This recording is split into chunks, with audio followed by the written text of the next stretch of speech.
ரசூல் ஸல்லல்லாஹு அலைஹி வஸல்லம் அவங்கள்ட்ட வந்து விளக்குங்க, அல்லாஹ்வுடைய தூதரே, இந்த மாதிரி ஒரு அம்மா வந்து கல்யாணம் பண்ணிவிட்டோம், ஒரு அம்மா வந்து எங்கள் 2 பேருக்கும் பால் கொடுத்தேன்னு சொல்கிறாங்க, இப்போ நாங்கள் என்ன பண்ணுறது? அப்போ ரசூல் ஸல்லல்லாஹு சொல்கிறாங்க, கைஃப வகத் கீல, சொல்லப்பட்டுருச்சுல்லப்பா, அப்புறம் எப்படி? சொல்லிட்டாங்கல்ல, நான் தான் 2 பேருக்கும் பால் கொடுத்தேன்னு சொல்லிட்டாங்கல்ல, அதுக்கப்புறம் எப்படி சேர்ந்து வாழ்வீங்க? அதுக்கப்புறம் எப்படி அது நீங்கள் கணவன் மனைவியாக தொடர முடியும், தங்கச்சியோட வாழ்க்கை நடத்த முடியுமா? அப்படின்னு சொன்ன உடனே ஃபாரக்கஹா உக்குபா, உக்குபா உடனே நெஞ்சார் அந்த பெண்ணை பிரிந்து விட்டார். நம்ம 2 அண்ணன் தங்கச்சி முறை வருதுமா, நம்ம வாழ முடியாது என்று அவர் பிரிந்து விட்டார்.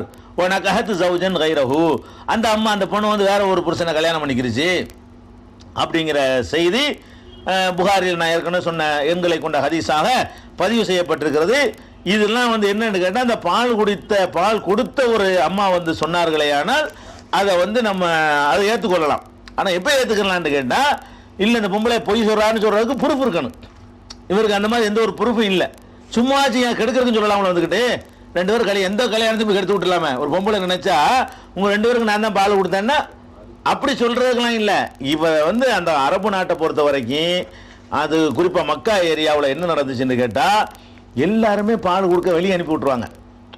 தாய்கார்கள் பால் கொடுக்காம, ரசூல் ஸல்லல்லாஹு அலைஹி வஸல்லம் கதையை அப்படித்தானே, தாய்மார்கள் பால் கொடுக்க மாட்டாங்க மக்காவில்.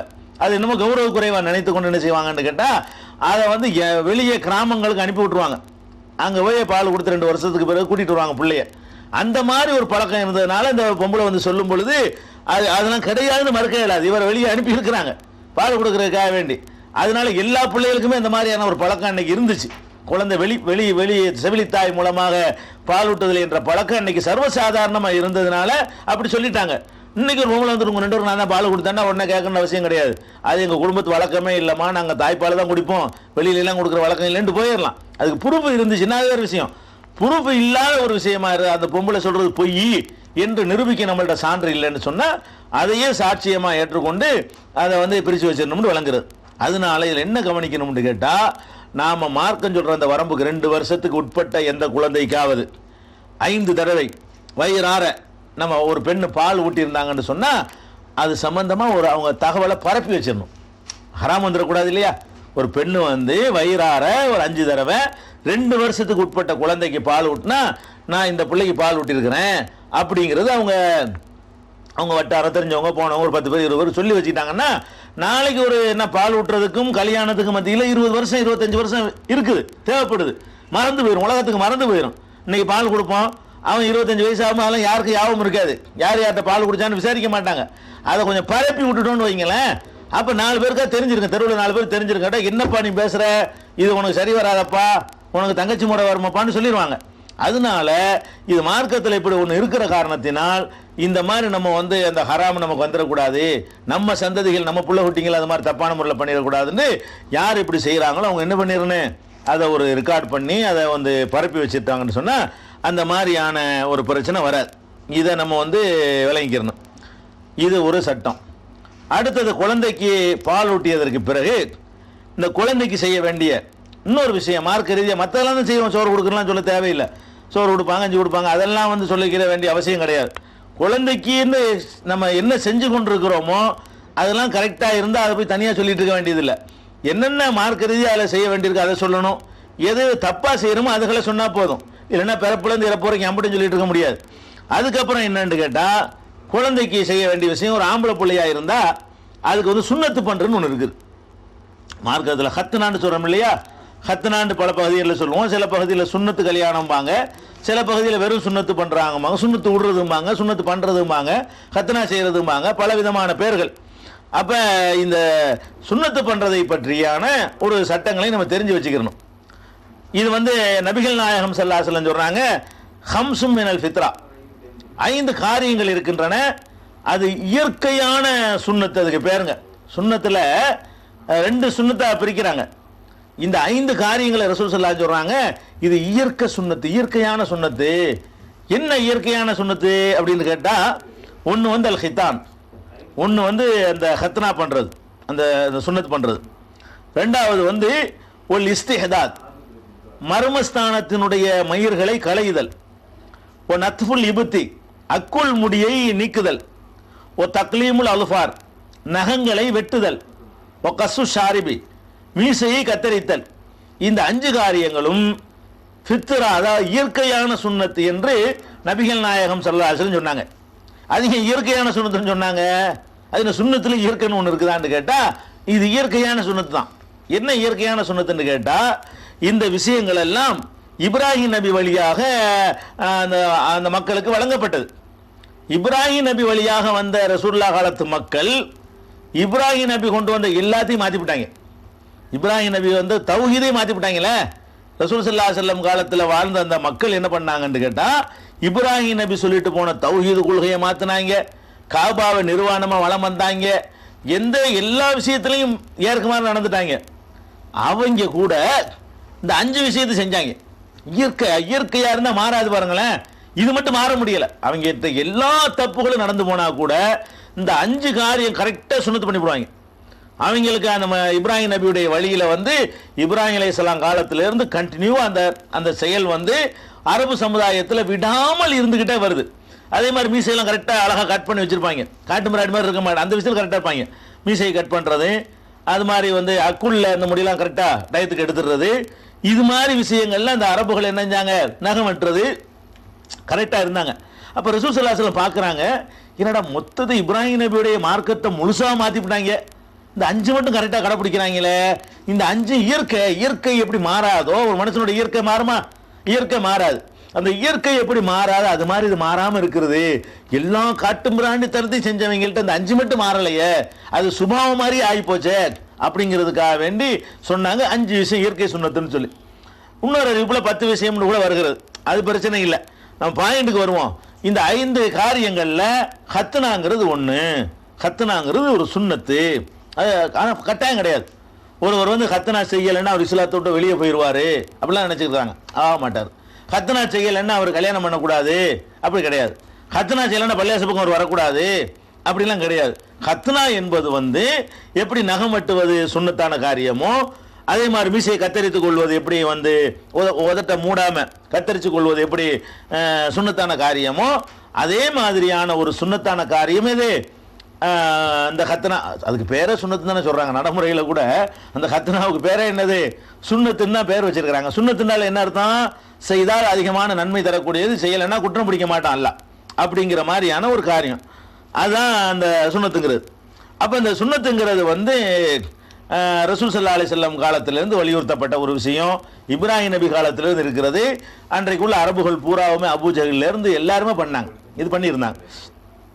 இதை இந்த சுன்னத்து எப்போ பண்ணுறது அப்படின்னு கேட்டால் சில பேர் என்ன செய்கிறாங்கன்னா பிறந்தவனை பண்ணணும், பிறந்த 7வது நாள் பண்ணணும் அப்படிங்கிற மாதிரி எல்லாம் என்ன செய்கிறாங்க, சில கருத்துக்களை முன்வைக்கிறார்கள்.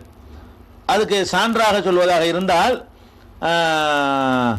தபரானி அவர்கள் தம்முடைய சகீருங்கிற நூல்லையும் கபீருங்கிற நூல்லையும் என்ன பண்ணுறாங்கன்னு கேட்டால் ஒரு ஹதீஸை அறிவிக்கிறாங்க.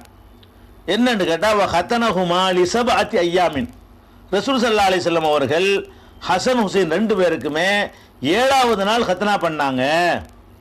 அங்கே தானே சட்டம் வரணும், ரசூல் ஸல்லல்லாஹு அலைஹி வஸல்லம் செஞ்சா தானே சட்டமாகும். ஹத்னா எப்போ செய்கிறது, எத்தனை வயசில் செய்கிறது அப்படின்னு பார்த்தீங்கன்னா இந்த ஹதீஸ் தபரானியுடைய கபீருங்கிற நூல்லையும் தபரானி அவர்கள் எழுதிய சகீருங்கிற, இப்போ கபீர்னா பெரிய நூல், சகீர்னா சிறிய நூல், அந்த சிறு நூல்லையும் அவருடைய பெருநூல்லையும் என்ன எழுதியிருக்கிறார்னு கேட்டால் இந்த ரசூல் ஸல்லல்லாஹு அலைஹி வஸல்லம் அவங்க பேரப்பிள்ளைங்க 2 பேருக்கும் 7ஆம் நாள் வந்து ஹத்னா பண்ணாங்க எழுதி வச்சிருக்கிறார். இந்த ஹதீஸை பொறுத்த வரைக்கும் இது ஏற்கத்தக்க ஹதீஸ் கிடையாது. ஏன் ஏற்கத்தக்க ஹதீஸ் கிடையாதுன்னு சொன்னால், முகமது பின் முத்தவக்கில் அப்படிங்கிறவர் தான் இந்த செய்தியை வந்து சொல்கிறார், சொல்லக்கூடியவராக வர்றார். இவர் வந்து பலவீனமான ஆள், இவர் சொல்வதை வந்து ஏற்றுக்கிற மாட்டாங்க. இதே கருத்தை வந்து பைஹகியிலையும் பதிவு செய்யப்பட்டிருக்கிறது. தபரானியில் 6708, பைஹகியில் எடுத்துக்கிட்டிங்கன்னா 8வது வால்யூமு 324ஆம் பக்கம், ஹதீஸ் நம்பர் வந்து 17341 இதில் இருக்கிறது. இதில் எல்லாம் எல்லாத்துலேயுமே யார் வர்றா, 7ஆம் நாள் சுன்னத்தில் யார் வர்றான்னு கேட்டால் முகமது இப்னுல் முத்தவக்கில் என்பவர் தான் அதை வந்து அந்த செய்தியை அறிவிக்கக்கூடியவராக வர்றார். அவர் சரியான ஆள் கிடையாது, அதனால் அந்த செய்தி நம்பிக்கைக்குரியதாக இல்லை. அதே நேரத்தில் வந்து அதை விட தாண்டி எல்லாம் ரசூல் ஸல்லல்லாஹு அலைஹி வஸல்லம் காலத்தில் சுன்னத்து செய்திருக்கிறாங்க அதுதான் அவங்க காலத்து வழக்கம் அப்படின்னு சொல்லக்கூடிய வெயிட்டான ஆதாரபூர்வமான வேற ஹதீஸ்கள் வேற இருக்கிறது. அன்றைய அரபு சமுதாயத்தில் ரசூல் ஸல்லல்லாஹு அலைஹி வஸல்லம் காலத்தில் சஹாபாக்கள்கிட்ட என்ன பழக்கம் இருந்துச்சுன்னு கேட்டால் அதுக்கு ஒரு சான்று எடுத்துக்கொள்வதாக இருந்தால் புகாரி எடுத்துக்கிறேங்க. 6299 புகாரியில் 6299 என்ன இருக்குன்னு கேட்டால் இப்னு அப்பாஸ் ரசூலுல்லாஹ்வுடைய சின்னத்தாவுடைய மகன் தம்பி அவரிடத்தில் கேட்குறாங்க, நபி ஸல்லல்லாஹு அலைஹி வஸல்லம் அவர்கள் மரணிக்கும் பொழுது நீங்க என்ன பருவத்தில் இருந்தீர்கள், உங்களுக்கு எத்தனை வயசு இருக்கும், ரசூல் ஸல்லல்லாஹு அலைஹி வஸல்லம் மௌத்தா போகும்போது மரணிக்கும் பொழுது உங்க வயசு என்ன அப்படின்னு யார்கிட்ட கேட்குறாங்க? இப்னு அப்பாஸ்கிட்ட கேட்குறாங்க. மிஸ்லு மன் அன்த ஹீன குபில நபியு ஸல்லல்லாஹு அலைஹி வஸல்லம், ரசூல் ஸல்லல்லாஹு அலைஹி வஸல்லம் மரணிக்கிற நேரத்தில் உங்க வயசு என்னன்னு கேட்குறாங்க.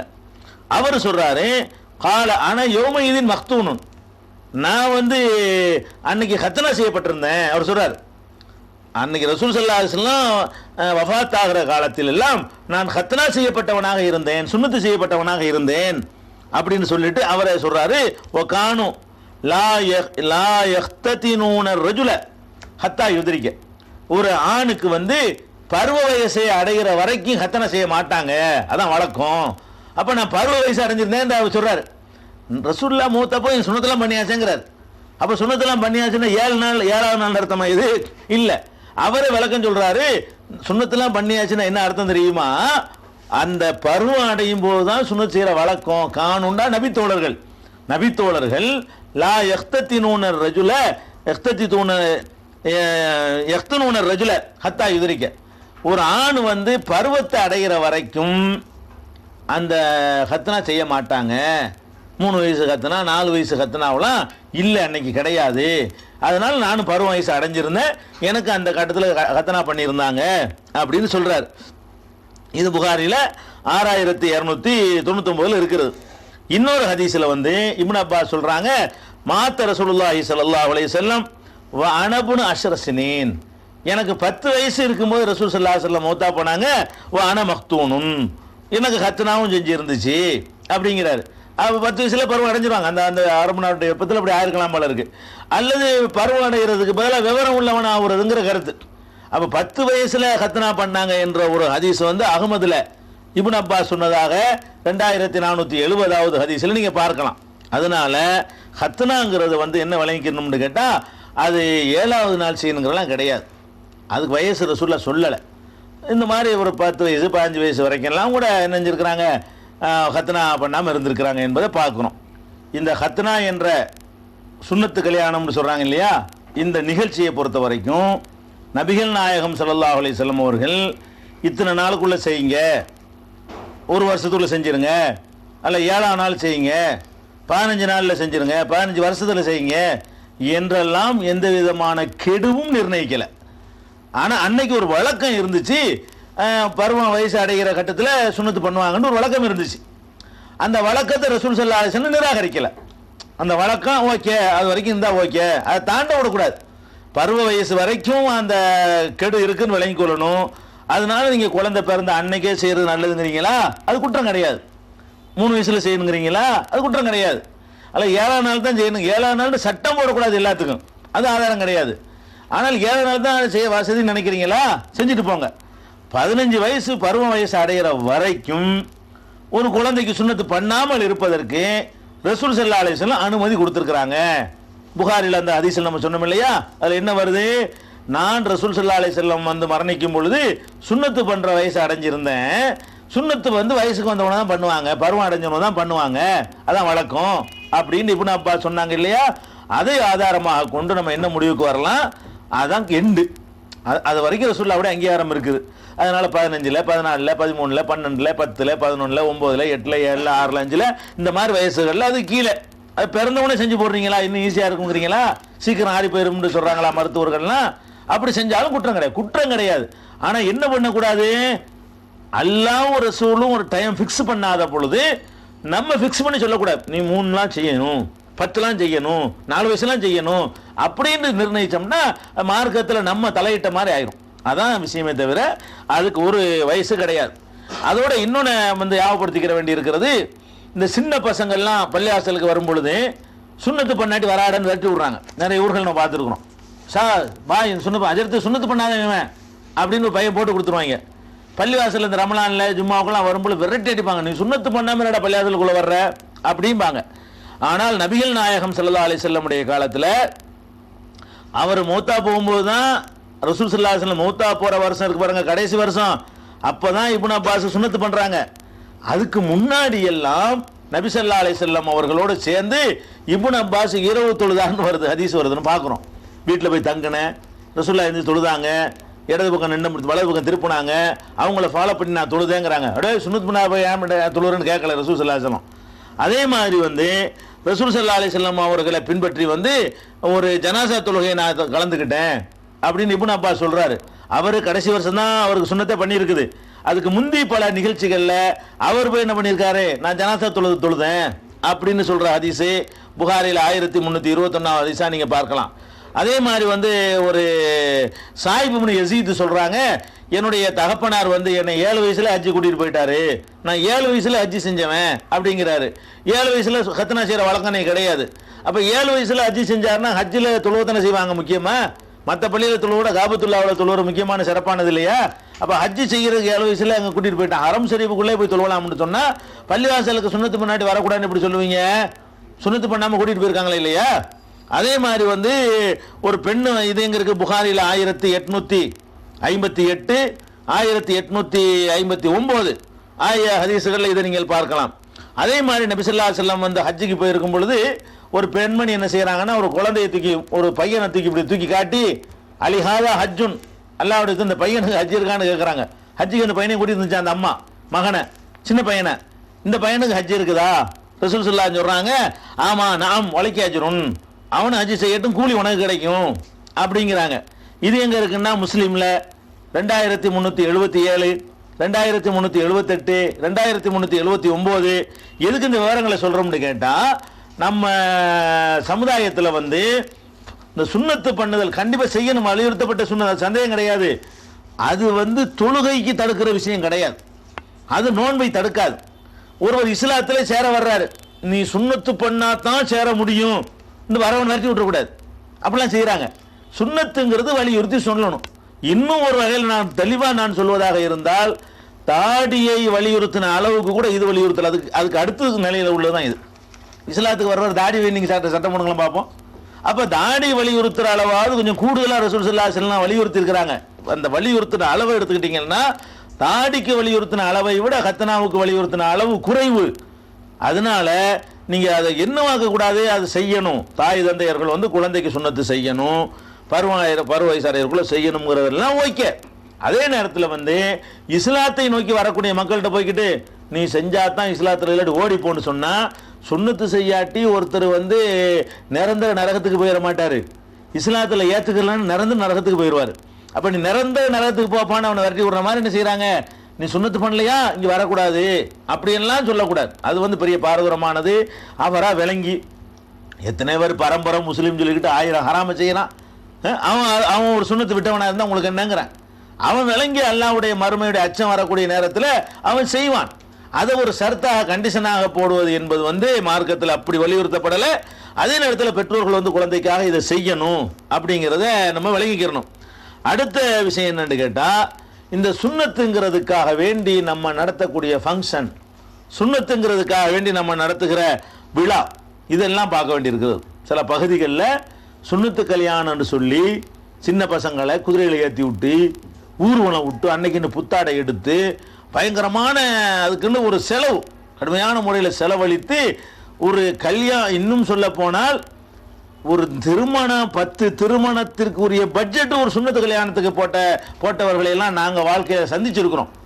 அதை வந்து ஒரு சுண்ணத்து கல்யாணம் நடத்துவதற்காக வேண்டி பெரிய பெரிய பாடகர்களையும் இசையமைப்பாளர்களையும் அழைத்து வந்து கச்சேரி நடத்தி ஒரு சின்ன பையனுக்கு சுண்ணத் செய்வதற்காக வேண்டி இப்படியெல்லாம் நடத்திய செய்திகள்லாம் நம்ம பார்க்கிறோம். இந்த மாதிரி சுண்ணத்துங்கிற ஒரு விழாவா, அதுக்கு ஒரு ஃபங்க்ஷன் இருக்குதா, அதுக்கு ஒரு விருந்து இருக்குதா மார்க்கத்தில்? இல்லை.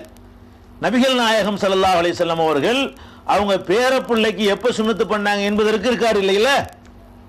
ஏன் இருக்காரு இல்லை? ஃபங்க்ஷன் இல்லை, இருக்காடு இல்லை. ஊரறிய உலகறிய செஞ்சிருந்தார்களே ஆனால் அது அறிவிக்கப்பட்டிருக்குமே. நபிகள் நாயகம் ஸல்லல்லாஹு அலைஹி வஸல்லம் அவர்களுடைய ஒவ்வொரு அசைவும் அறிவிக்கப்பட்டிருக்கிறது. எப்படி சிரிப்பாங்கன்னு அறிவிக்கப்பட்டிருக்கிறது. சிரிக்கும் பொழுது எத்தனை பல்லு தெரியும்னு அறிவிக்கப்பட்டிருக்கிறது. அவங்க விரல் எப்படி இருக்கும், நகம் எப்படி இருக்கும், அப்படி ஒன்றும் எத்தனை நரைமுடி இருக்கும், அந்த மாதிரி என்னென்ன விஷயங்கள் எல்லாம் அவர்களை பற்றி இருக்கிறது அவ்வளவும் அறிவிக்கப்பட்டிருக்கிறது. அவங்க குடும்பத்தில் நடந்த கத்னா வந்து இத்தனாம் தேதி நடந்துச்சு, நாங்கள்லாம் கலந்துக்கிட்டோம், எங்களெல்லாம் ரசூலுல்லாஹ் கூப்பிட்டாங்கன்னு அறிவிக்கப்பட்டிருக்குதா? ஹசன் ரலியல்லாஹு அன்ஹுக்கு ஹிஜ்ரி எத்தனாவது ஆண்டு கத்னா பண்ணிச்சு எடுத்துக்காட்ட சொல்லுங்க பார்ப்போம்.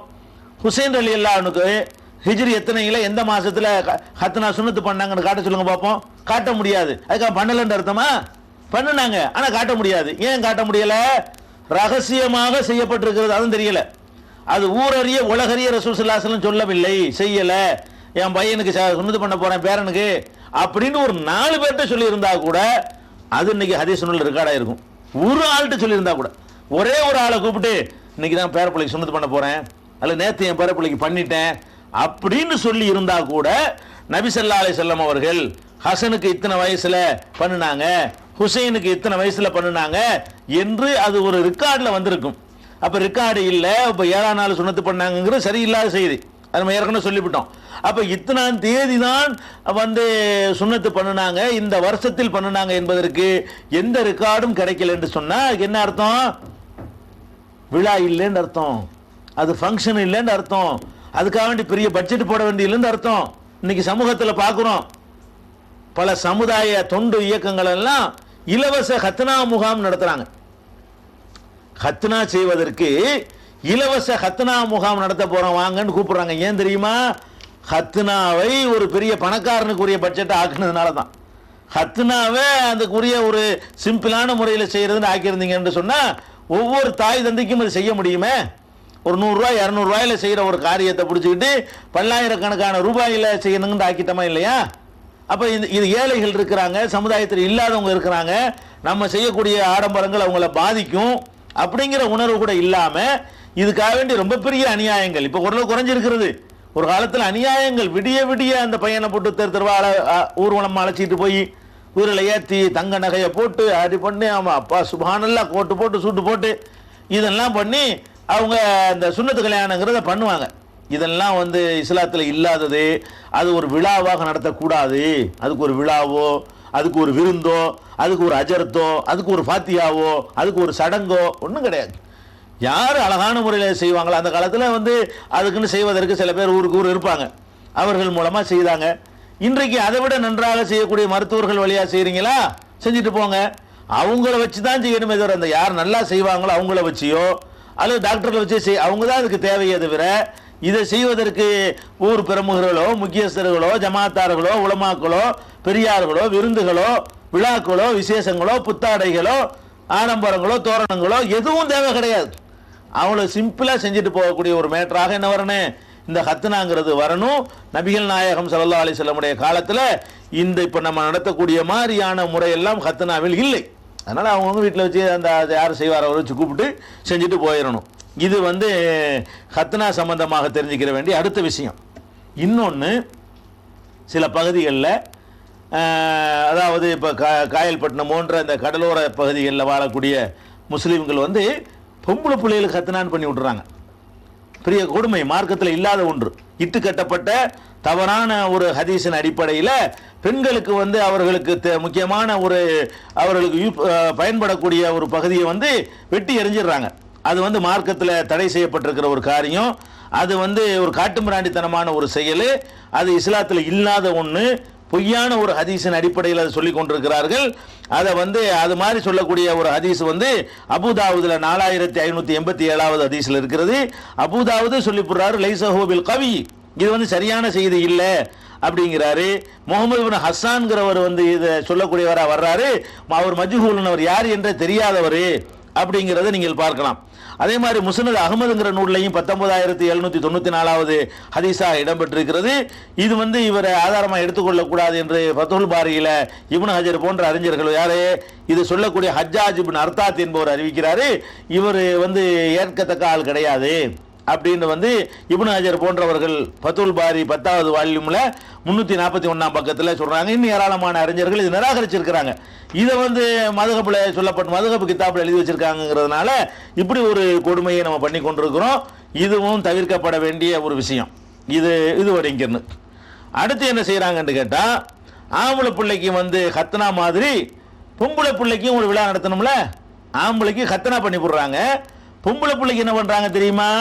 ஹத்னாவுக்கு பதிலாக அவங்க பருவம் அடைவாங்க இல்லையா, பருவம் அடைஞ்ச உடனே அதுக்குன்னு ஒரு விழா, அதுக்குன்னு ஒரு விசேஷம், அதுக்குன்னு ஒரு ஃபங்க்ஷன், அதுக்குன்னு ஒரு சடங்கு, அதுக்குன்னு ஏராளமான மூட்டிய பழக்க வழக்கங்களை எல்லாம் சமூகத்தில் கடைப்பிடிக்கிறாங்க.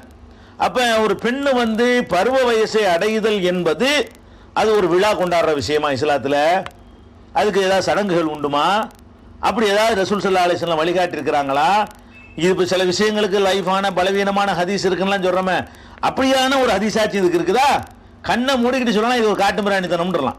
அப்படி எந்த ஒரு ரெக்கார்டுமே கிடையாது.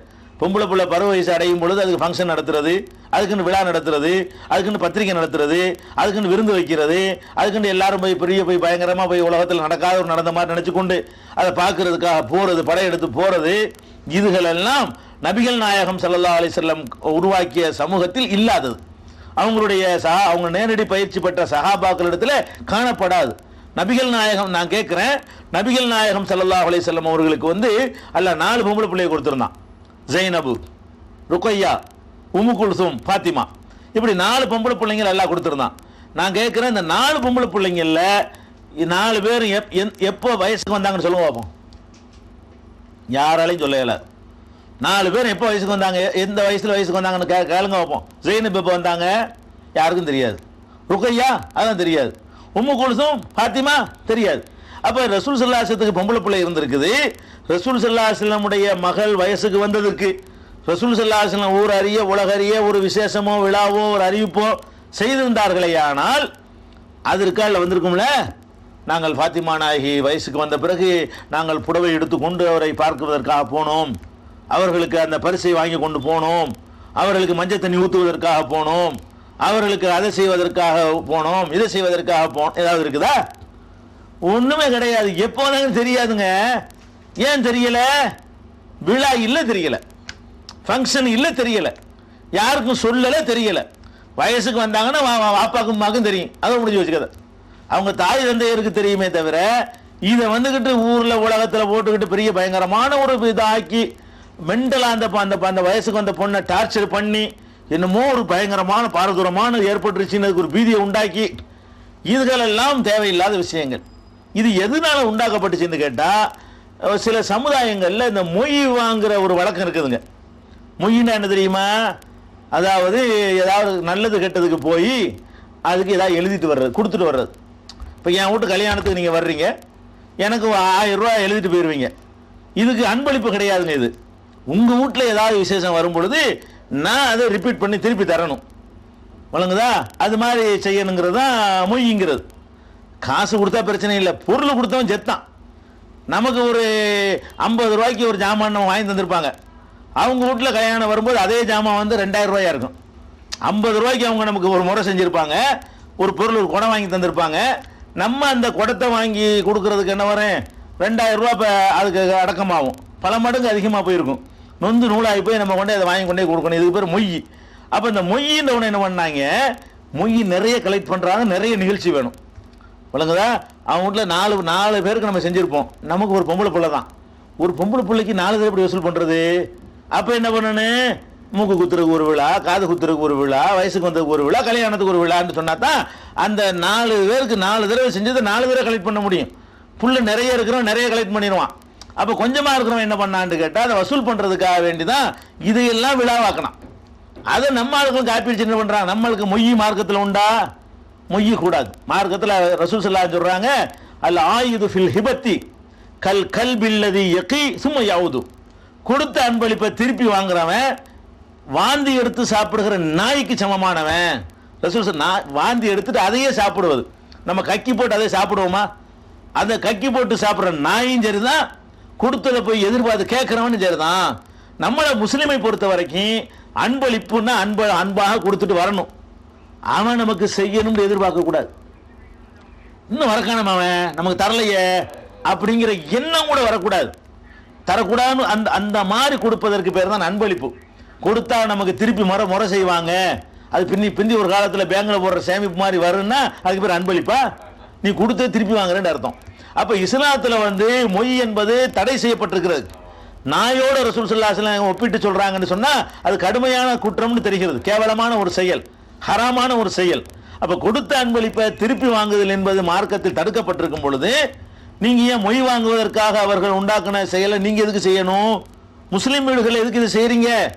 அப்ப பெண்கள் வந்து பருவ வயசை அடைகிறார்கள்னு சொன்னா அடைஞ்சிட்டு போறாங்கன்னு விட்டுருணுமே தவிர இதை ஒரு சடங்காக்கி என்ன ஆகுதுன்னு கேட்டா, உன் வீட்டுல பொம்பளை பிள்ளை சடங்கான உடனே புடவைங்க, அதுவும் பட்டு புடவைங்க அதுவும் எடுத்துக்கிட்டு உன்னாந்து கொடுக்கணும்.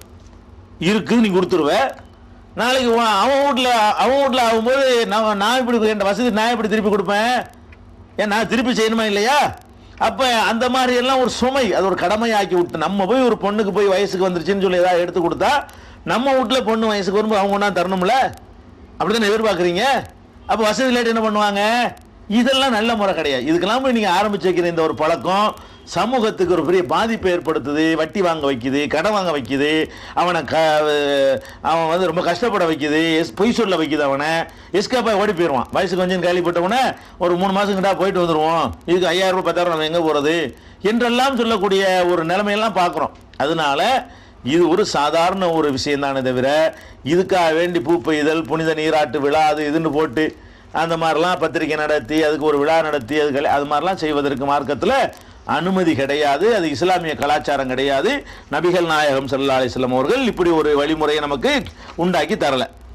அடுத்து தெரிஞ்சு கொள்ள வேண்டிய விஷயம் என்னன்னு கேட்டா, குழந்தைகளுக்கு காது மூக்கு குத்துதல் அப்படிங்கிற ஒரு வழக்கம் நம்ம சமுதாயத்தில் இருக்கிறது. எல்லா சமுதாயத்திலும் இருக்கிறது.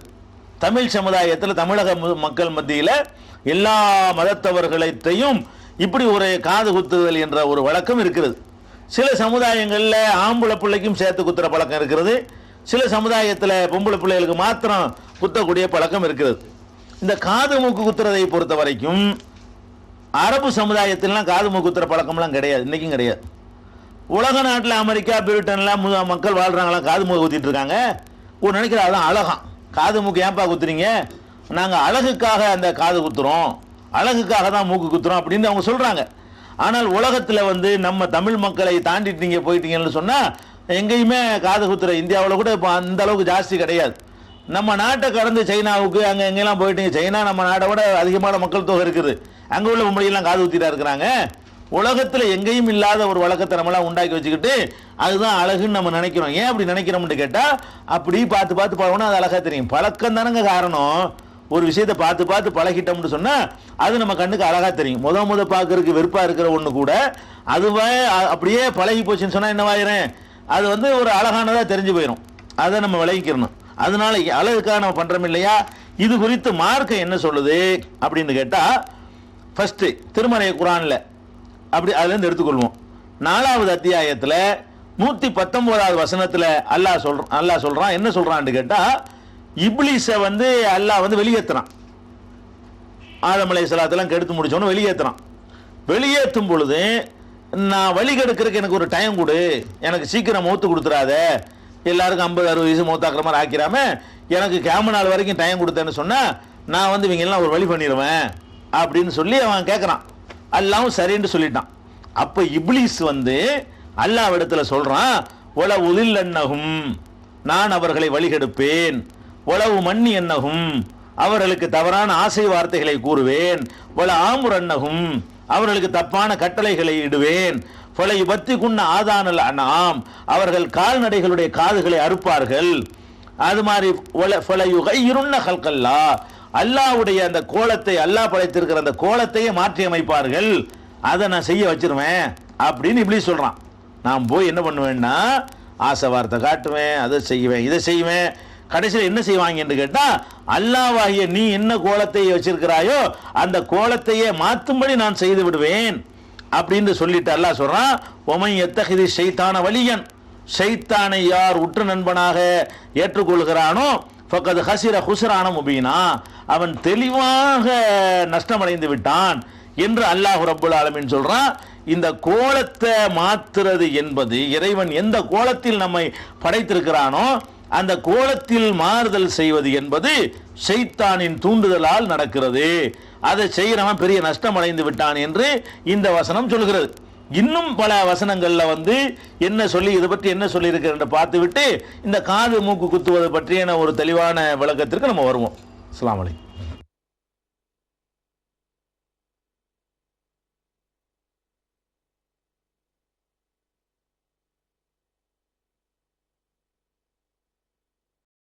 அஸ்ஸலாமு அலைக்கும் வரஹ்மத்துல்லாஹி வபரகாத்துஹு. அன்பிற்குரிய சகோதர சகோதரிகளே, காது மூக்கு குத்துவதை பற்றி அறிந்து கொள்வதற்காக 4வது அத்தியாயம் 119வது வசனத்தை முதல்ல நம்ம பார்த்தோம் நேற்று. அதில் என்ன சொல்லப்பட்டிருக்குன்னு கேட்டால், ஷைத்தான் நான் வழிகெடுப்பேன் என்று அல்லாஹ்விடத்தில் சொல்லும் பொழுது ஒரு வார்த்தையை சொல்கிறான். என்ன வார்த்தைன்னு கேட்டால், நான் அவங்களுக்கு ஆசை வார்த்தை காட்டுவேன், நான் கட்டளை இடுவேன். அப்படி கட்டளை இடும்போது என்ன செய்வாங்கன்னு கேட்டால், என் சொல்ல கேட்டு கால்நடைகளை அந்த காதை அறுத்து விட்டுப்பாங்க பாருங்க. கால்நடைகளுடைய காதுகளை அறுப்பார்கள். கால்நடை காது அறுக்கிறது நான் இது ஆதாரமாக காட்டலை. கால்நடையினுடைய காதுகளையும் அறுப்பார்கள். ஃபலையுகையிருன்ன ஹல்கல்லா, அல்லாஹ்வுடைய அந்த கோலத்தை அல்லாஹ் நம்ம எந்த கோலத்தில் படைத்திருக்கிறானோ அந்த கோலத்தையும் மாற்றி விடுவார்கள் என்று அல்லாஹ் ரப்புல் ஆலமீன் ஷைத்தான் சொல்லி இது நடக்குதுங்கிறான். சொல்லிவிட்டு யார் ஷைத்தானை பாதுகாவலனாக ஏற்றுக்கொள்கிறானோ அவன் தெளிவாக வழிகட்டு விட்டான், நஷ்டப்பட்டு விட்டான் என்றும் அல்லாஹ் சொல்றான். அது ஒரு வசனம். அதுக்கு அடுத்தது 23வது அத்தியாயம் 14வது வசனத்தில் அல்லாஹ் சொல்லி காட்டுகிறான். அதில் என்ன சொல்றான்னு கேட்டா, மனிதனை படைத்ததை பற்றி சொல்றான். எப்படி படைக்கிறான்? சும்மா ஹலக்கனன் நுத்ஃபத அலக்கத்தன், விந்து துளியா இருக்கிறதை சினை முட்டையாக நம்ம ஆக்குகிறோம். ஹலக்குனல் அலக்கத்த முழுகத்தன், சினை முட்டையாக இருப்பதை சதை கட்டியாக நாம் மாற்றுகிறோம். ஹலக்குனல் முழுகத்தை இலாமன், அந்த சதை கட்டியாக இருப்பதை எலும்பாக மாற்றுகிறோம்.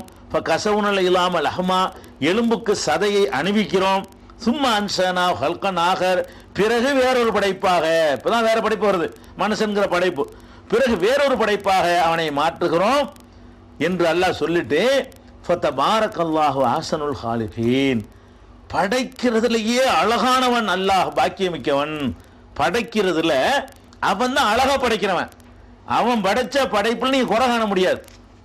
அழகா படைக்கிறன்னு என்ன அர்த்தம்?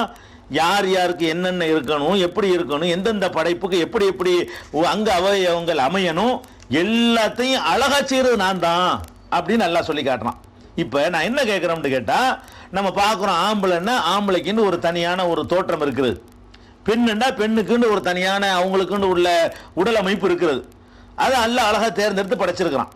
ஆணுக்கு தேவையான வித்தியாசங்களை எல்லாம் ஆணுக்கு வச்சிருக்கிறான், பெண்ணுக்கு தேவையான வித்தியாசங்களை எல்லாம் எல்லாம் பெண்ணுக்கு வச்சிருக்கிறான்.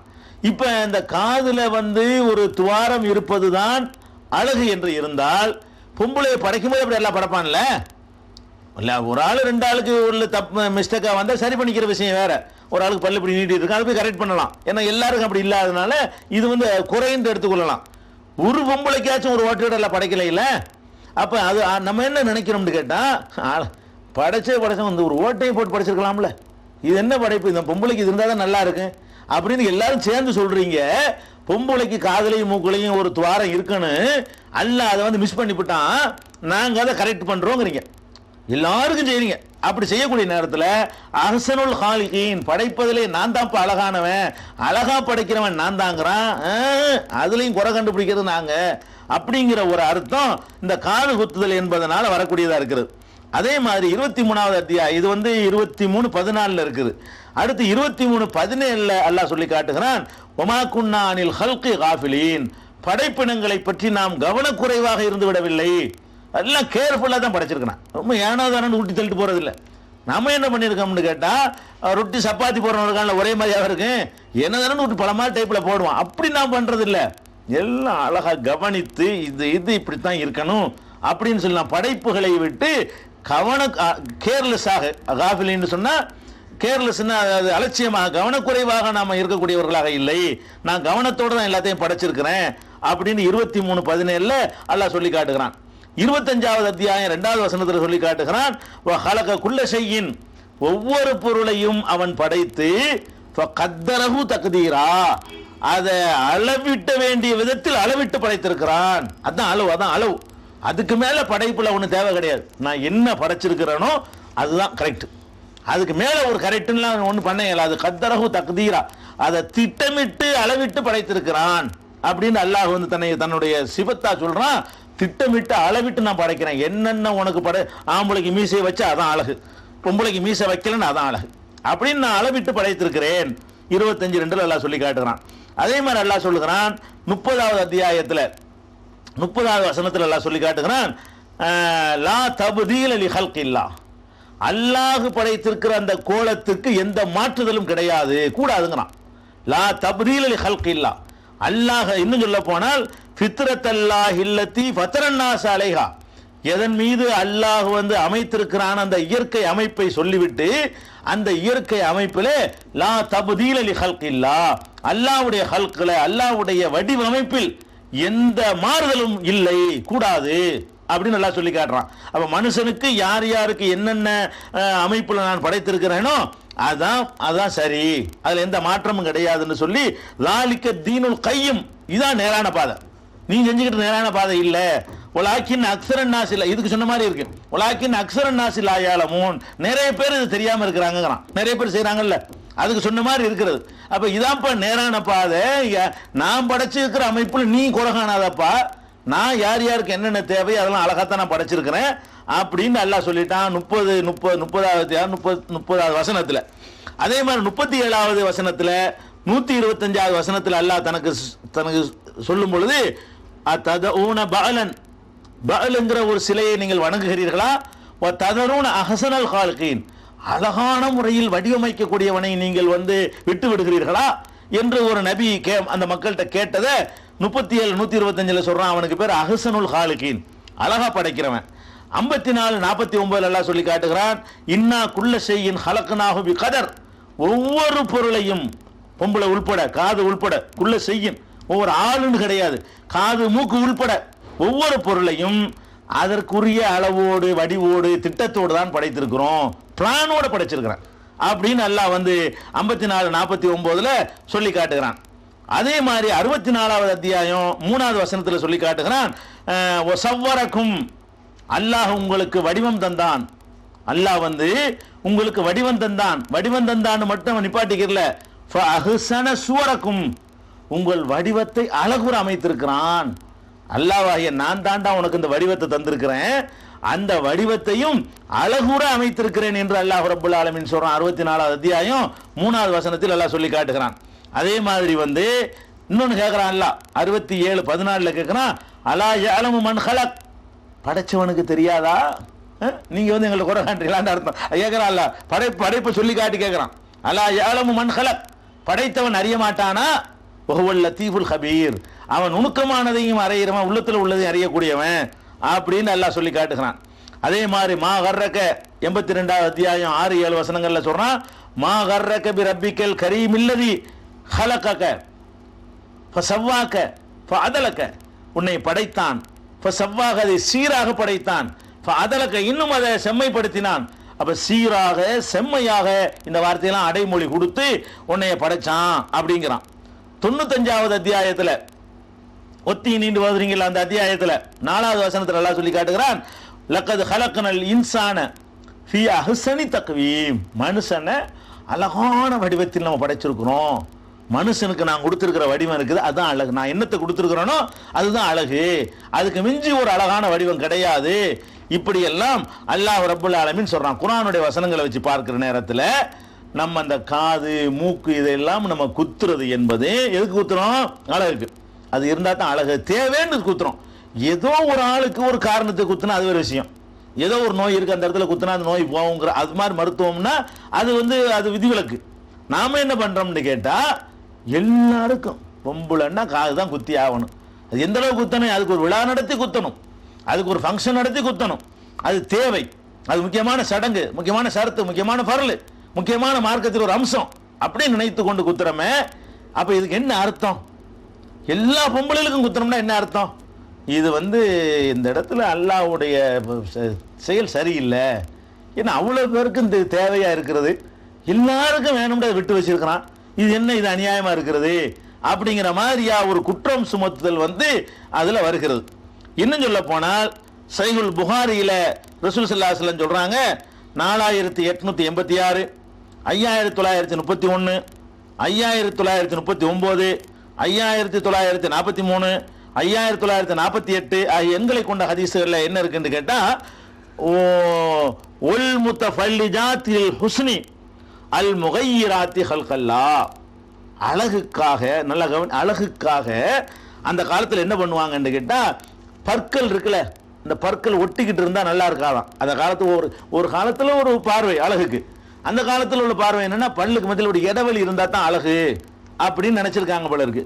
பற்களுக்கு மத்தியில அழகுக்காக வேண்டி அந்த இடைவெளி விடுகிறார்களே அந்த பெண்களையும் அல் முகையிராத்தி ஹல்கல்லா, அல்லாஹ் படைச்சிருக்கிற அந்த வடிவத்தை மாத்துறாங்களே அந்த அழகுக்காக வேண்டி, அழகுக்காக அல்லாஹ் படைத்திருக்கிற அந்த கோலத்தை மாற்றி அமைக்கிற பெண்களையும் நபி ஸல்லல்லாஹு அலைஹி வஸல்லம் சபித்தார்கள். அல்லாஹ் சபிக்கிறான் என்று சொன்னார், லஅனல்லாஹ், அல்லாஹ் சபிக்கிறான் என்று சொன்னார்கள் என்ற செய்தி புகாரியில நான் ஏற்கனவே சொன்ன எண்களை கொண்ட ஹதீஸாக பதிவு செய்யப்பட்டிருக்கிறது. அப்ப இதுல என்ன விளங்குதுன்னு கேட்டா, நம்ம அந்த காது குத்துறது, மூக்கு குத்துறது என்பது அழகுக்காக வேண்டி குத்துறது என்பது ஒரு தேவைக்கு குத்துறது, மருத்துவ குணம் இருக்குங்கிறதுக்காக ஒரு ஆள் 2 ஆள் குத்துறது, அதெல்லாம் குற்றம் கிடையாது. அல்லது ஒரு ஆளுக்கு இப்படி காது இப்படி வளைஞ்சு போச்சு, அந்த காதை கரெக்ட் பண்ணி பிளாஸ்டிக் சர்ஜரி பண்ணி கரெக்ட் பண்ணோம்னு சொன்னா அது அல்லாஹ்வுடைய படைப்புல குறை காண்றது கிடையாது. ஏன்னா அல்லாஹ்வுடைய படைப்பு நம்ம காட்டுறான், 600 கோடி மக்களையும் கண்ணு முன்னாடி காட்டுறான், அதான் கரெக்ட். இது ஒண்ணு நோய், எப்படி வயிற்று வலி வந்தா மருந்து சாப்பிட்றோம் அது மாதிரி இது ஒரு நோயின்னு எடுத்து அதெல்லாம் கரெக்ட் பண்ணிக்கலாம். ஒரு ஆளுக்கு பல்லு இப்படி நீண்டிட்டு போச்சு, இது இப்படி இல்லை, அல்லாஹ்வுடைய அழகான பல்லு தான் எல்லாத்துக்கும் வச்சிருக்கிறான், அதை கொஞ்சம் கம்பி போட்டு அதை கரெக்ட் பண்றோமா, அது குற்றம் கிடையாது. ஏன்னு கேட்டால் அது நோயை கரெக்ட் பண்றது, அதெல்லாம் அல்லாஹ்வுடைய படைப்புல குறை சொல்றதுக்கு வராது.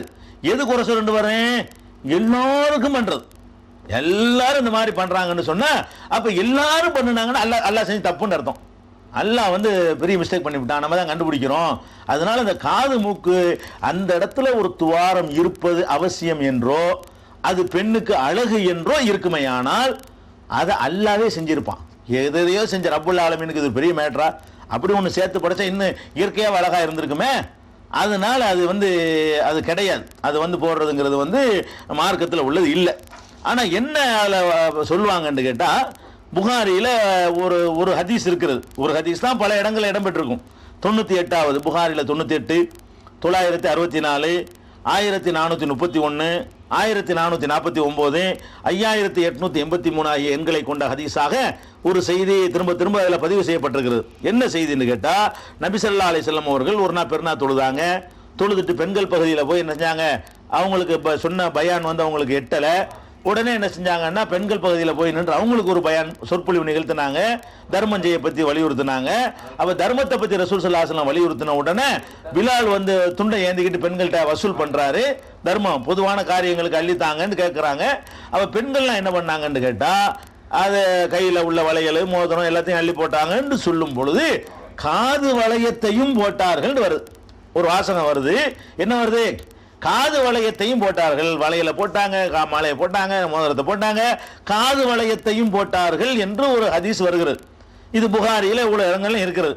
இந்த ஒண்ணு தான் என்ன இருக்குது ஆதாரமா வைத்துக்கொண்டு காது வளையத்தை போட்டிருக்கிறாங்கல்ல, அப்ப காது குத்தி இருக்கிறாங்கல்ல, காது குத்துற போய் தானே காது வளையத்தை போட்டிருக்கிறாங்க அப்படின்னு சொல்றாங்க. காது கண்டிப்பா காது வளையம்னா அதுக்கு சான்ஸ் இருக்குது, குத்தாம கூட வேற மாதிரி கூட போட்டிருக்கலாம், இப்படித்தான் போட்டாங்க கூட சொல்ல முடியாது, வேற ஏதாவது அப்படி மாற்ற கூட ஏதோ ஒரு செஞ்சிருக்கலாம், அது நமக்கு விளங்கல. இதுக்கும் சான்ஸ் இருக்குது, இப்படி போட்டு இப்படி ஒரு வளையத்தை மாட்டி இருந்தாங்க என்று சொல்வதற்கும் சான்ஸ் இருக்கிறது.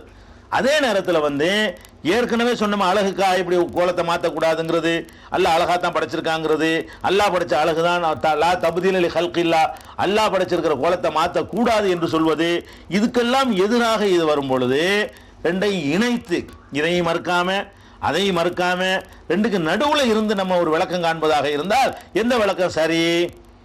ஏற்கனவே இஸ்லாத்தை ஏற்றுக்கொள்ளாததுக்கு முந்தி அந்த காது மூக்கு குத்தப்பட்டு இருக்கும், அவங்க வளையத்தை மாட்டியிருப்பாங்க, அதை ரசூலுல்லாஹ் தடுக்கலை. இப்போ எத்தனை பெண்கள் காது குத்திருக்கிறாங்க, குத்துணும் குத்தியாச்சு போட்டாச்சு, புதுசாக குத்துனா தப்பு, குத்தப்பட்டுச்சு ஆல்ரெடி குத்தி இருக்குதா, அதுக்கு ரசூலுல்லாஹ் அங்கீகரிச்சிருக்காங்க. அதிகபட்சமாக சொல்வதாக இருந்தால் ஏற்கனவே இந்த சட்டங்கள் தெரிவதற்கு முன்னாடி காது மூக்கு குத்தி இருந்தார்களே, ஆனால் என காது வளையத்தை எடுத்து போடுறாங்க, ரசூலுல்லாஹ் பார்க்குறாங்க. இன்னும் காது வளையம் போடுறீங்க, காதை நீ அடைச்சிட வேண்டியதானே, எடுத்தனால தூந்து போயிடும், காது கொஞ்ச நாளைக்கு போடாமல் இருந்தோம்னு சொன்னால் அதையும் இயற்கை நடந்து பாருங்க. நம்ம வலுக்கட்டாயமாக தான் அதை பண்ணுறோம். கொஞ்ச நாளைக்கு ஒன்றும் போடாமல் இருந்தால் அந்த ஓட்டை மறைஞ்சு போயிடுது. அல்லாஹ் வந்து அப்படி தான் இயற்கையை படைச்சு வச்சிருக்கிறான். அப்போ அந்த மாதிரி ரசூல் ஸல்லல்லாஹு அலைஹி வஸல்லம் எந்த ஒரு அறிவுரையும் சொல்லாமல் காது வளையத்தை கழட்டி போடும்போது பார்த்துக்கிட்டு இருக்கிறாங்க. அப்போ காது வளையத்தை கழட்டி போட்டதுல இருந்து என்ன விளங்குதுன்னு கேட்டால், ஏற்கனவே குத்தி இருந்தால் குத்தலாங்கிறதுக்கு ஆதரவாது, குத்துனதை வந்து நீங்கள் மூட வேண்டிய தேவையில்லை, மூடுற அவசியம் கிடையாது. குத்துன குத்தி விட்டீங்க, அது அவங்க அத்தா அம்மா செஞ்சு விட்டாங்க, அதுக்கு அது அவங்க அந்த அல்லாஹ்வுடைய படைப்பை மாற்றி அமைச்சிட்டாங்க, விட்டுற வேண்டியதான். நீங்கள் போட்டுக்கலாம், மூக்கு குத்தி இருக்கிறவங்க மூக்கில் போட்டுக்கலாம், அது குற்றம் ஆகாது, அது தடை செய்ய முடியாது. பெறக்கூடிய புள்ள வட்டியில் குத்தாதீங்க. அப்படி எடுத்துக்கிட்டோம்னு சொன்னால் இதுக்கு உரிய மரியாதையும் கொடுக்குறோம், அதுக்கு உரிய மரியாதையும் கொடுக்குறோம். இதை ஏற்றுக்கிட்டு அதை மறுத்தோம்னாலும் தப்பாக போயிடும், அதை ஏற்றுக்கிட்டு இதை மறுத்தாலும் தப்பாக போயிடும். ரெண்டையும் ஏற்றுக்கிறதுக்கு உள்ள வழிமுறை என்ன? இதை மாதிரி அழகுக்காக இப்படி செய்யக்கூடாது என்றதையும் பார்க்குறோம். அதே நேரத்தில் வந்து ரசூல் ஸல்லல்லாஹு அலைஹி வஸல்லம் அவங்களுடைய ஒவ்வொரு செயலும் அறிவிக்கப்பட்டிருக்கல. பாத்திமா நாயை கூப்பிட்டு காதை குத்துனாங்கன்னு அறிவிக்கப்பட்டிருக்குதா? ஜைனபு குத்துனாங்கன்னு இருக்குதா? உம்மு குல்சும் குத்துனாங்க, ருக்கையா குத்துனாங்க, ஆயிஷா நாயகி அன்னைக்கு தான் காது குத்தி விட்டாங்க, இன்னாரு குத்துனாங்க, இப்படி ஏதாவது அறிவிப்புகள் கிடைக்கிறதா? அப்படி செஞ்சாங்க என்பது கிடைக்கல. ஜாஹிலியா காலத்தில், அறியாமை காலத்தில் இத்தனை விஷயங்களை பண்ணியிருப்பாங்க. அந்த நிலையில வந்து இஸ்லாத்தை தழுவி இருப்பாங்க. அதை ரசூலுல்லாஹ் வந்து குத்தியாசி கொடுங்க, இனிமே செய்யாதீங்க, இனிமே செய்யாது, நேரடியாக இல்லை காது குத்தாதீங்கன்னு சொல்லப்படலை. இதெல்லாம் காது குத்துறது உள்பட எல்லாத்தையும் சேர்த்து சொல்லக்கூடிய வசனங்களா இருக்கிறதுனால நம்ம பேணுது. எல்லாம் கேட்டானா மறுமையில், ஏப்பா நான் தான் உன்னை அழகாக படைச்சிருக்கேன்னு ஏன் அதில் போய் குறை காண்றீங்க, என்னுடைய படைப்பில் எதுக்கு நீங்கள் வந்து குறை காண்றீங்க நல்லா கேட்டான்னு சொன்னால் அது வந்து ஒரு பிரச்சனையாக நமக்கு ஆகிரும். இதை ஒரு விளங்கிக்கணும். அடுத்தது வந்து இது முடிஞ்சிருச்சு காது குத்துதல்ங்கிற. அப்புறம் இப்போ குழந்தைகளுக்கு நகை நட்டு போடுறது, குழந்தைகளுக்கு வந்து ஆம்பளை பிள்ளைக்கு வளர்க்குறோமா இல்லையா? ஆம்பளை பிள்ளைகளை வளர்க்கக்கூடிய நேரத்தில் ஆம்பளை பிள்ளைகளுக்கு என்ன பண்ணுறாங்கன்னு கேட்டால், சில தங்க நகைகளும் மோதிரமும் அதுவும் இதெல்லாம் போட்டு விட்டுறாங்க. இப்படி போட்டு விடுற நேரத்தில் என்ன நினச்சிட்டு போடுறாங்கன்னு கேட்டால், அது வந்து சின்ன பிள்ளைகளுக்கு தானே, அதுக்கு எந்த சட்டமும் கிடையாது அப்படிங்கிற மாதிரி வந்து நினச்சிக்கிறாங்க. அதனால இந்த குழந்தைகளுக்கு நகை நட்டு போடுற விஷயத்தை பேசுறதுக்கு முன்னாடி தங்க அணிகிறதை பற்றி பேசிட வேண்டியதான். அது பெரிய ஆள் சின்ன ஆள் எல்லாத்துக்கும் உள்ள விஷயம்தான். தங்க நகையை பற்றி மார்க்கம் என்ன சொல்லுகிறது அப்படின்னு எடுத்துக்கிட்டோம்னு சொன்னால், நபிகள் நாயகம் ஸல்லல்லாஹு அலைஹி வஸல்லம் அவர்கள் தங்க மோதிரம் அணிவதற்கு எங்களுக்கு தடை போட்டார்கள் அப்படின்னு சொல்லக்கூடிய ஹதீஸ் யார் சொல்றா? பரா பின் ஆசிப் ரலியல்லாஹு அன்ஹு சொல்லக்கூடிய ஹதீஸ். ரசூல் ஸல்லல்லாஹு அலைஹி வஸல்லம் பல விஷயங்களை தடுத்தார்கள் என்று பட்டியல் போடும் பொழுது, வனஹானா அன் தஹத்துமி தஹபி, தங்க மோதிரம் போடுவதை விட்டும் எங்களை ரசூல் ஸல்லல்லாஹு அலைஹி வஸல்லம் தடுத்தார்கள் என்ற ஒரு ஹதீஸ் இருக்கிறது புகாரியில். ஒரு ஹதீஸ் தான் பல இடங்களில் இடம்பெற்றிருக்கிறது. 6235, 1239, 5175, 5635, 5650, 6222 ஆகிய எண்களை கொண்ட ஹதீஸாக இது இடம்பெற்றிருக்கிறது. தங்க மோதிரம் போடக்கூடாதுன்னு தடை. அதுக்கப்புறம் வந்து அந்த இந்த தடை தங்க மோதிரம் போடக்கூடாதுங்கிற தடை எங்களை தடுத்தார்கள் வருது. இந்த எங்கள்ங்கிறது வந்து பொதுவாக டோட்டல் சமுதாயத்தை குறிக்குமா அல்லது ஆம்பளையில கருத்தில் கொண்டு ரசூல் ஸல்லல்லாஹு அலைஹி வஸல்லம் சொன்னாங்களா அப்படின்னு பார்க்கும் பொழுது ஒரு ஹதீஸ் இருக்கிறது சுனன் நசையில 5050 நிறைய நூல்கள் இந்த ஹதீஸ் வருகிறது. அதெல்லாம் அறிவிப்பாளர்கள் சரியில்லாமல் இருக்கிறது. இந்த நசையில் வரக்கூடிய இந்த அறிவிப்பாளர்கள் கரெக்டாக இருக்கிறாங்க. 5055வது ஹதீஸில் இருக்கிறது. நபி ஸல்லல்லாஹு அலைஹி வஸல்லம் அவர்கள் அண்ணன் நபி ஸல்லல்லாஹு அலைஹி வஸல்லம் அகத ஹரீரன், ரசூல் ஸல்லல்லாஹு அலைஹி வஸல்லம் அவர்கள் பட்டு துணியை எடுத்தார்கள். ஃபஜஅலஹு ஃபி யமீனிஹி, அது தம்முடைய வலது கையில பிடித்து கொண்டார்கள். வஅகத தஹபன், தங்கத்தை எடுத்தார்கள். ஃபஜஅலஹு ஃபி ஷிமாலிஹி, அதை வந்து இடது கையில வைத்துக் கொண்டார்கள். வைத்துக் கொண்டு சொன்னார்கள், சும்மா கால இன்ன ஹாதானி ஹராமுன் அலா துக்குரி உம்மத்தி, இந்த ரெண்டும் என் சமுதாயத்தில் ஆண்களுக்கு ஹராம். தங்கத்தையும் எடுத்தாங்க, பட்டையும் எடுத்தாங்க, ரெண்டையும் எடுத்துக்கொண்டு ரசூல் ஸல்லல்லாஹு அலைஹி வஸல்லம் சொன்னாங்க, இந்த ரெண்டும் என் சமுதாயத்தில் ஆண்களுக்கு ஹராம், ஆண்கள் வந்து இதை வந்து யூஸ் பண்ணக்கூடாது என்று சொன்னாங்க. அப்ப தங்க மோதிரம் போடக்கூடாது என்பது யாருக்குரிய சட்டம்? ஆம்புளைக்கு உரிய சட்டம். ஆம்புளைங்க தங்க மோதிரம் போடக்கூடாது. தங்க நகைகளும் தங்க டோட்டலாக தங்க செயின், தங்க காப்பு, தங்கத்தில் வாட்சி செயின், அது மாதிரி போடுறது, இதெல்லாம் போடுறது கூடாது. தங்க கண்ணாடி ஃப்ரேமும் இதுகள்லாம் தங்கத்தில் வந்து கோல்டு கலர் தங்கம் கிடையாது, மஞ்சளாக இருக்குன்னு கேட்டக்கூடாது. அது முலாம் பூசிக்கிறது, அது வந்து தங்கம் கிடையாது. அப்போ தங்க கலரில் வந்து அதை கிழிட்டு போடலாம். தங்கத்தை யூஸ் பண்ணலாமான்னு கேட்டால் தங்கம் கூடாது. ஆண்கள் வந்து தங்க மோதிரம் போடுறது, தங்க நகை செயின் போடுறது, வளையல் போடுறது, இதுகள் எதுவுமே ஆண்கள் வந்து போடக்கூடாது என்று நபி ஸல்லல்லாஹு அலைஹி வஸல்லம் தடுத்துட்டாங்க. பெண்களுக்கு அனுமதி இருக்கிறது. அந்த அந்த நகை அந்த மோதிரம் போடுறதுல கூட ரசூல் ஸல்லல்லாஹு அலைஹி வஸல்லம் அவர்கள் இந்த ரெண்டு விரலையும் போடக்கூடாதுன்னு தடுத்துருக்குறாங்க. மோதிரம் போடுறது வந்து வெள்ளி மோதிரம் போட்டாலும் சரி, அல்லது பொம்பளைங்க தங்க மோதிரம் போட்டாலும் சரி, மோதிரம் போடுவதற்கு ரசூல் ஸல்லல்லாஹு அலைஹி வஸல்லம் அவர்கள் வந்து இந்த ரெண்டு விரலையும் தடுத்திருக்கிறாங்க. இந்த ரெண்டு விரலே ஆட்காட்டி விரலையும் நடுவிரலையும் அப்படின்னு சஹீஹ் முஸ்லீம்ல 3911வது ஹதீஸ் இருக்கிறது. நஹானி ரசூலுல்லாஹி ஸல்லல்லாஹு அலைஹி வஸல்லம், நபி ஸல்லல்லாஹு அலைஹி வஸல்லம் அவர்கள் எனக்கு தடை போட்டார்கள். அன் அத்தஹத்தம ஃபீ இஸ்பஇ ஹாதிஹி வ ஹாதிஹி, இந்த விரலையும் இந்த விரலையும் மோதிரம் போடுவதை தடுத்தார்கள். எந்த விரல்ல? ஃபஅவுமா இலல் உஸ்தாத், நடுவிரலையும் ஒல்லத்தி தலிஹா, அடுத்த விரலையும் காட்டி சொன்னார்கள். இந்த விரலையும் மோதிரம் போடுவதை நபி ஸல்லல்லாஹு அலைஹி வஸல்லம் தடுத்தார்கள். அப்போ வந்து ஃபர்ஸ்ட் விளங்கிக்கிற வேண்டியது, ஆண்கள் தங்க மோதிரத்தை எந்த விரலையும் போடக்கூடாது. வழங்குதா? அது பொதுவாக மோதிரமே தங்கத்தில் எதுவும் அணியக்கூடாது ஆண்கள். சரி, வெள்ளி மோதிரம் போடலாமான்னா அது போட்டுக்கலாம், ஆம்பளை பிள்ளை போட்டுக்கலாம், பெரிய ஆம்பளையும் போடலாம், சின்ன பிள்ளையும் போட்டுக்கலாம். பொம்பளைங்க வந்து என்ன செய்யலாம்? தங்க மோதிரமும் போட்டுக்கலாம். அப்படி மோதிரம் போட நினைக்கக்கூடிய நேரத்தில் இந்த ரெண்டு விரலை தவிர்த்துக்கிறேன்னு, ரெண்டு கையிலுமே ரெண்டு விரல ரெண்டு கையிலும் இருக்கும்ல, இந்த ரெண்டு விரல்லையுமே தவிர்த்து கொள்ளணும்.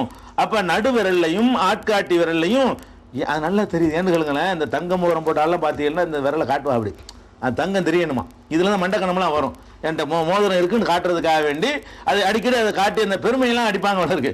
ரசூல் ஸல்லல்லாஹு அலைஹி வஸல்லம் நினைச்சிட்டாங்க, அதுக்கு தான் நானா சொல்ற இந்த காரணத்தை அவங்க தடுத்துட்டாங்க. இந்த விரலையும் இந்த விரலையும் போடக்கூடாது, ஆம்பளையும் போடக்கூடாது, பொம்பளையும் போடக்கூடாது. ஆம்பளை வந்து வெள்ளி மோதிரம் போடக்கூடாது, தங்க மோதிரம் எந்த விரலையும் போடக்கூடாது, மற்றவங்க போட்டுக்கலாம். இது ஒரு விஷயத்தை விளங்கிக்கிறணும். அடுத்தது வந்து இந்த தங்க மோதிரம் வெள்ளி மோதிரம் போடுற விஷயம் இருக்குல்ல, இந்த மோதிரங்களை என்ன செய்யறாங்கன்னு கேட்டால் குழந்தைகளுக்கு போடுறது தப்பு இல்லை தானே. ஆம்பளை குழந்தை, இப்போ குழந்தைக்கு தான் வரணும். இந்த சட்டத்தை தெரிஞ்சுக்கிட்ட பிறகு மறுபடியும் நம்ம குழந்தைக்கு வரணும். இப்போ குழந்தைகளுக்கு வந்து ஆம்பளை பிள்ளையா இருக்குது, ஆம்பளை பிள்ளைக்கு தங்கத்தில் ஒரு செயினை போடலாமா? அது என்ன பருவ வயசு அடைஞ்ச பிறகுதான சட்டத்திட்டம்லாம் இருக்கிறது. அது கழுத்தில் ஒரு மாலையை போட்டு விடலாமா? சின்ன குழந்தை தானே, அதுக்கு ஹராம் ஹலால் கிடையாது தானே, அப்படிங்கிற மாதிரி நினைத்து கொண்டு ஆம்பளை பிள்ளைகளுக்கு தங்க நகைகளை போடுகிறார்கள். பெரிய ஆளுக்க போடுறது இல்லை, பெரிய ஆட்களும் போடுறாங்க, கல்யாணத்து மாப்பிள்ளைக்கு போடுற ஆட்கள்லாம் இருக்கிறாங்க. மார்க்க சட்டம் வழங்காம தங்க ஆபரணங்கள் ஆண்களுக்கு தடை செய்யப்பட்டிருக்கிறது என்பதையும் பெண்களுக்கு அனுமதிக்கப்பட்டிருக்கிறது என்பதையும் நம்ம பார்த்தோம். அதில் வந்து இந்த குழந்தைகள் எங்கே வர்றாங்கன்னு கேட்டால், குழந்தைகளாக இருக்கக்கூடியவர்களுக்கு பருவ வயசுக்கு முன்னாடி அவங்களுக்கு இந்த மாதிரி நகைகளை போட்டு சுண்ணத்து பண்ணுற நேரத்தில் மற்ற நேரங்களில் தங்க நகைகளை அணிவிப்பதை வந்து சில ஊர்களில் வழக்கமாக வைத்திருக்கிறார்கள். அவங்க ஏன் வழக்கமாக வச்சுருக்கிறாங்கன்னு கேட்டால், அது வந்து மார்க்கத்தில் தப்பு ஆகாது அவங்க நினைக்கிறாங்க, மார்க்கத்தில் தப்பு ஆகாதுன்னு நினைக்கிறாங்க. ஏன்னா சின்ன பிள்ளைகளுக்கு சட்டத்திட்டம் கிடையாது அப்படின்னு நினைக்கிறாங்க. ஆனால் நபிகள் நாயகம் ஸல்லல்லாஹு அலைஹி வஸல்லம் அவர்கள் தடை செய்யப்பட்ட ஹராமான விஷயங்களை பொறுத்த வரைக்கும் அவங்க வந்து சின்ன பிள்ளைகளாக இருந்தாலும் அவங்களையும் ஃபாலோ பண்ணும்படி தான் அவங்க நடந்திருக்கிறாங்க. நபி ஸல்லல்லாஹு அலைஹி வஸல்லம் அவங்களுடைய வாழ்நாளில் ஜக்காத்துடைய பொருள்கள் எல்லாம் குவிக்கப்பட்டு அது வந்து மஸ்ஜித் நபவி பள்ளிவாசலில் வைக்கப்பட்டிருக்கும் ஒரு இடத்துல. அப்போ பள்ளிவாசலில் அந்த இருக்கும் பொழுது ஹுசைன் ரலியல்லாஹு அன்ஹு அல்லது ஹசன் ரலியல்லாஹு அன்ஹு வந்து அதில் ஒரு பேரிச்சம்பழத்தை எடுத்து சாப்பிட்றாங்க, சின்ன பிள்ளைங்க. அப்போ அந்த பேரிச்சம்பழத்தை எடுத்து சாப்பிட்ட உடனே ரசூல் ஸல்லல்லாஹு அலைஹி வஸல்லம் பார்த்துட்டு அதை துப்புங்கிறாங்க. இன்னொரு அறிவிப்பில் வந்து விரலை விட்டு வெளியே எடுத்து தள்ளுறாங்க. அதோடு நிற்கல அவங்க சொல்கிறாங்க, நாம் அந்த ஜக்காத்து சதக்கா பொருள்களை சாப்பிடக்கூடாது என்று உனக்கு தெரியாதா? அம்மா தாளமும் அண்ணாலா நவுக்குழு சதக்கா, இந்த ஜக்காத்து சதக்கா பொருள்களை நம்ம சாப்பிட மாட்டோம் அப்படின்னு உனக்கு தெரியாதா? நீ எப்படி அதை வந்து நீ சாப்பிடலாம் அப்படின்னு சொல்லி ரசூல் ஸல்லல்லாஹு அலைஹி வஸல்லம் கேட்குறாங்க. அப்போ இது குழந்தைகளுக்கு இது மாதிரி சட்டம்லாம் இல்லை அப்படின்னு இருந்தால் ரசூல் ஸல்லல்லாஹு என்ன பண்ணியிருப்பாங்க, சின்ன பிள்ளை சாப்பிட்டா சாப்பிட்டு போகுது அப்படின்னு இருந்திருப்பாங்க. மார்க்கத்தில் ரசூல் ஸல்லல்லாஹு அலைஹி வஸல்லம் அவங்களுடைய குடும்பத்தாருக்கு வந்து எது ஹராமு? ஜக்காத்து ஹராம், சதக்கா ஹராம்.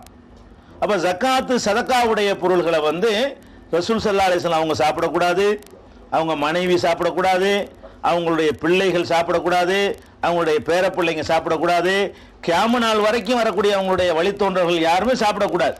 இது ஹராம். இப்படி சாப்பிடக்கூடாதுங்கிற இந்த ஹராமை வந்து குழந்தைகளுக்கு அது பொருந்தாதுன்னு ரசூல் ஸல்லல்லாஹு அலைஹி வஸல்லம் விட்டாங்களா, குழந்தைக்கும் தடுத்தாங்களான்னா தடுக்கிறாங்க. சின்ன பிள்ளை சாப்பிடுன்னு விட்டுட்டு போக ரசூல் ஸல்லல்லாஹு அலைஹி வஸல்லம் தயாரா இல்லை. அப்போ இந்த தடை செய்யப்பட்ட விஷயங்களை குழந்தைகளாக இருந்தால் கூட என்ன செய்யணும், அதை சொல்லி கொடுக்கணும். போடக்கூடாதுமா, ஆம்பளை பிள்ளை போடக்கூடாது. அப்போ சின்ன வயசில் அதை பதிய வைத்தா தான் அது பெரிய பிள்ளையா ஆன பிறகு, விவரம் தெரிஞ்ச பிறகு அவங்க தவிர்த்து கொள்வாங்க அப்படிங்கிறத நம்ம விளங்கி கொள்ளணும். இந்த ஆபரணங்களை போட்டு குழந்தைகளுக்கு பொம்பளை பிள்ளை மாதிரி ஆபரணங்களை போட்டு அழகுபடுத்துதல் என்பது வந்து தவிர்க்கணும். அதே நேரத்தில் வந்து தங்க நகை இல்லாத வேற வேற ஆபரணங்களை ஆண்களோ ஆம்பளை பிள்ளைங்களோ அணிந்து கொள்ளலாமான்னு கேட்டால் அது அணிந்து கொள்ளலாம். நபி ஸல்லல்லாஹு அலைஹி வஸல்லம் அவங்க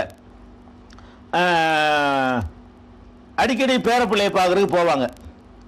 பாத்திமா நாயகி மகளுடைய வீட்டுக்கு போவாங்க.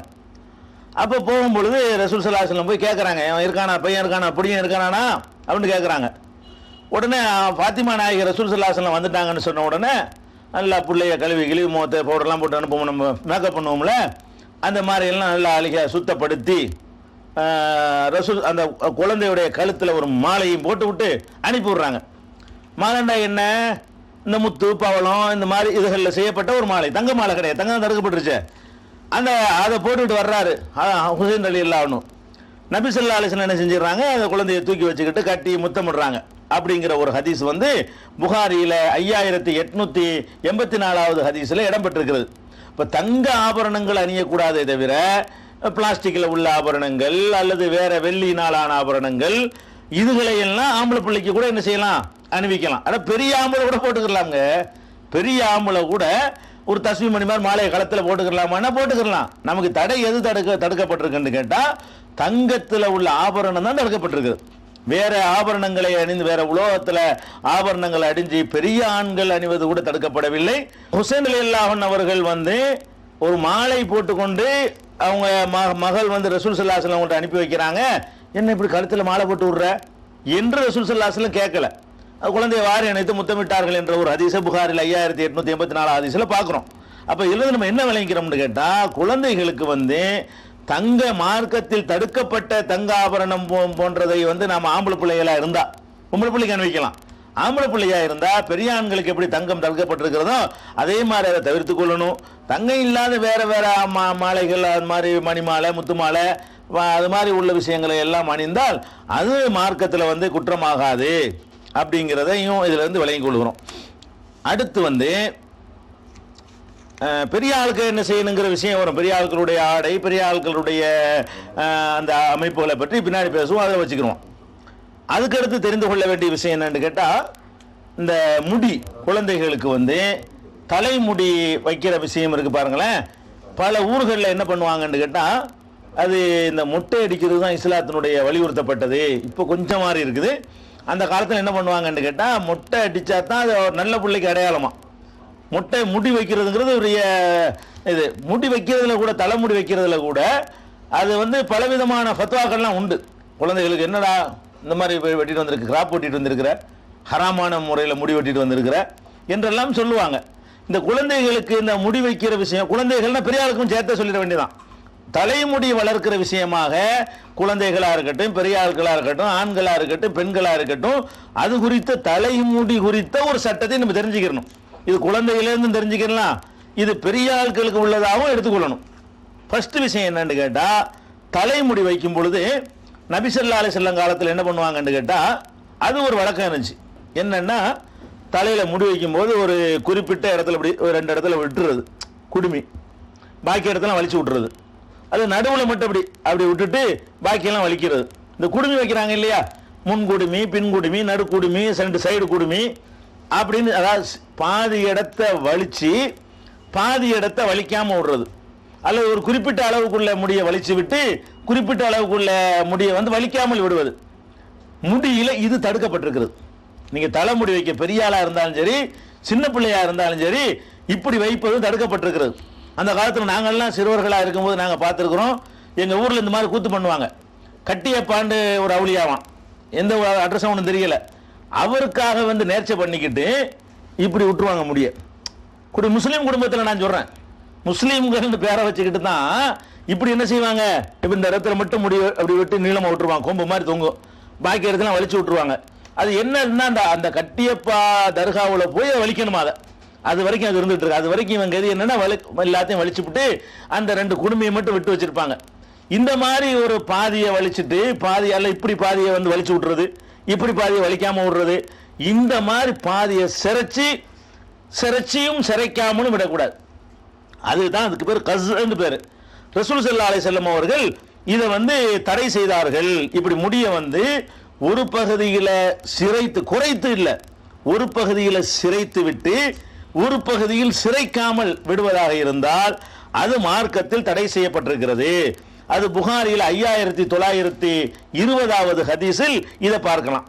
அதே மாதிரி நபி ஸல்லல்லாஹு அலைஹி வஸல்லம் அவர்கள் ஒரு பையனை பார்க்குறாங்க, ஒரு பகுதி சிரைக்கப்பட்டும் ஒரு பகுதி சிரைக்கப்படாமலும் அவனுடைய தலைமுடி அமைந்திருக்கிறது.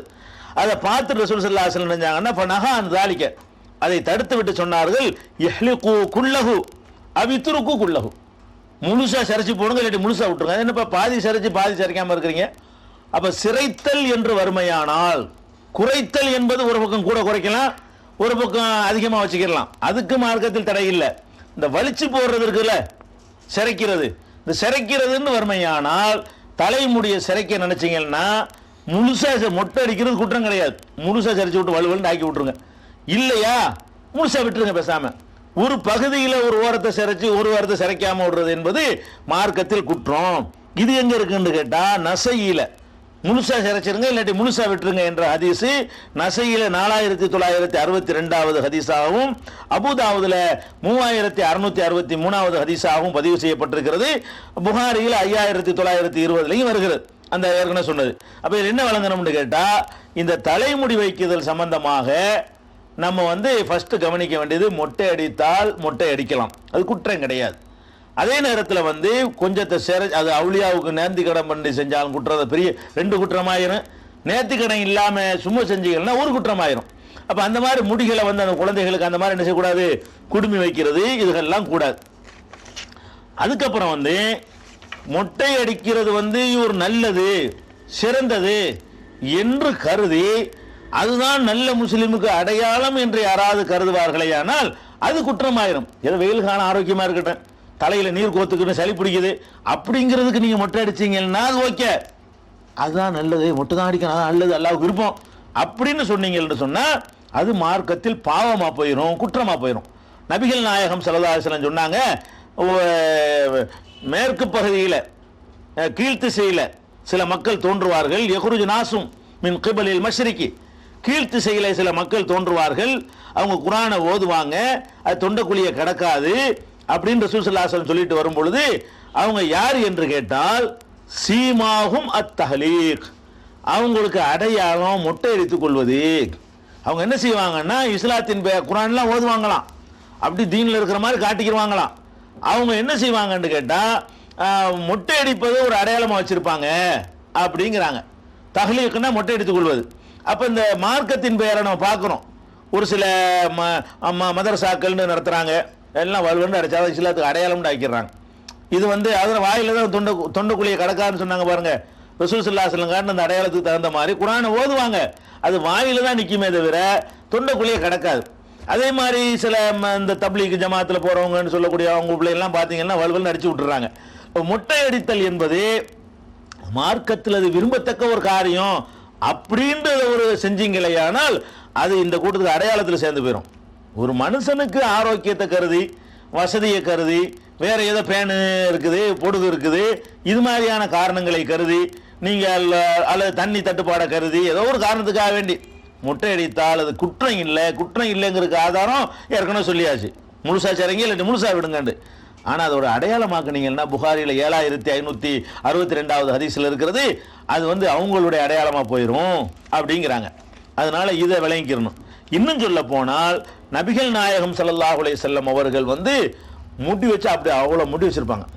முடி வச்சா அதிகமான முடி வச்சான்னு வைங்க, என்னோட அது காடு மாதிரி வளர்த்து வச்சுக்கிறேன்னு கேட்குறாங்க. அது மார்க்கத்தில் குற்றம் இல்லை. வைக்கிற முறையில் வச்சுக்கிட்டாங்கன்னு சொன்னால் அது மார்க்கத்தில் குற்றம் இல்லை. அப்போ உதாரணத்துக்கு சொல்வதாக இருந்தால் நபிகள் நாயகம் ஸல்லல்லாஹு அலைஹி வஸல்லம் அவங்க சம்மந்தப்பட்ட ஒரு செய்தி என்னன்னு கேட்டால், ஜாபீர் இப்னு அப்துல்லா அவங்கள்ட்ட வந்து கேட்குறாங்க, குளிக்கிறதுக்கு வந்து எவ்வளவு தண்ணியில் குளிக்கலாம் அப்படின்னு கேட்குறாங்க. அடுத்த தலைமுறையை சேர்ந்தவங்க.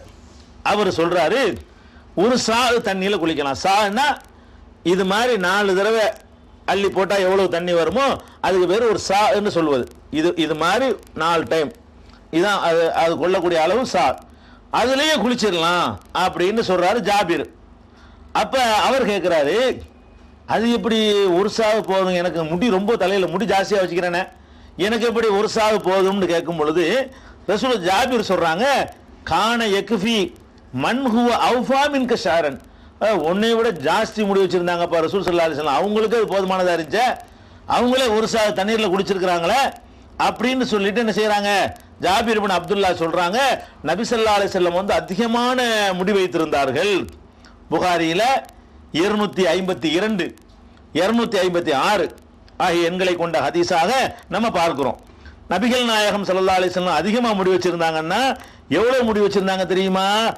அவங்க வந்து முடிய தொங்க விட்டாங்கன்னு சொன்னா காது சோனை இருக்குல்ல, சோனை இது இவ்வளவுக்கு இருக்குமா, இவ்வளவு சோனை வரைக்கும். இது ஒரு கட்டம், இது ஒரு அறிவிப்பு. அவங்களுடைய சோனை வரைக்கும் அந்த அந்த முடி இருக்கிறது அப்படின்னு இருக்கிறது. இன்னொரு அறிவிப்புல என்ன இருக்குன்னு கேட்டா, மன்கிபு தோல் பூஜம் வரைக்கும். இது ஒன்றும் முரண் கிடையாது.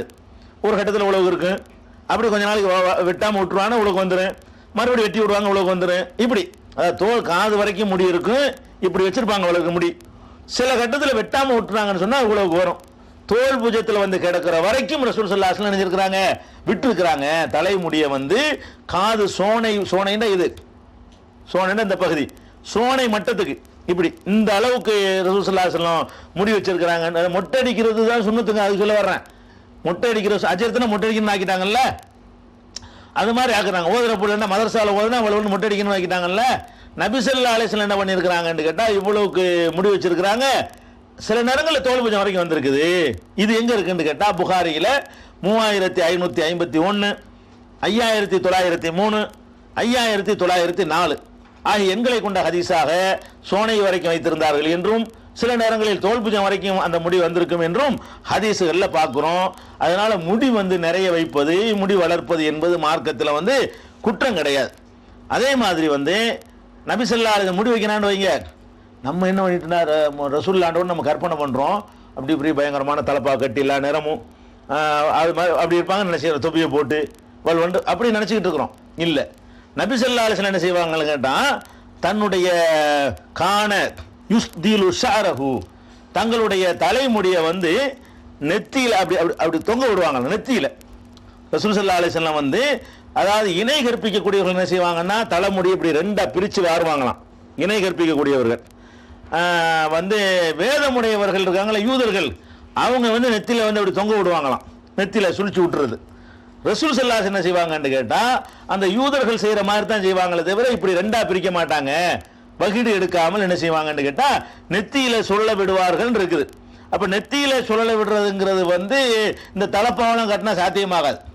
தலப்பா கட்டினா நெத்தியில் வந்து முடியை வந்து தொங்க விடுறதுங்கிறது வந்து சாத்தியமாகாது.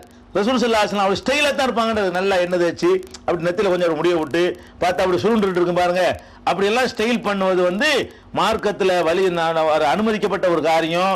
ரசூல் ஸல்லல்லாஹு அலைஹி வஸல்லம் செஞ்சிருக்கிறதுனால ஒரு விரும்பத்தக்க காரியம். ஸ்டைலாக இருக்கணும்னு ஒரு மனுஷன், அது வந்து மார்க்கத்தில் அனுமதி இருக்கிறது.